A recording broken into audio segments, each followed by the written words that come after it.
இந்த உலகத்தில் இருக்கிற பாதி பேர் ஆசைப்படுற ஒரு விஷயம் என்னன்னா, ஒருத்தனை கீழே தள்ளிட்டு அவனுடைய பதவியை எப்படியாவது அடைஞ்சிடணும் அப்படின்றது தான். அதுக்காக என்ன வேணாலும் ரிஸ்க் எடுப்பாங்க.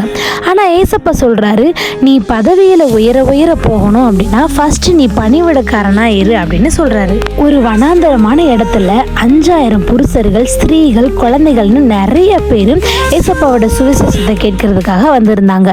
பசியோடு அந்த ஜனங்களை அனுப்பிவிடக்கூடாதுன்னு 5 அப்பத்தையும் 2 மீனையும் ஆசீர்வதிச்சு வந்திருக்கிற எல்லாருக்கும் கொடுத்து சாப்பிட்டது போக 12 கூட நடை எடுத்தாங்க.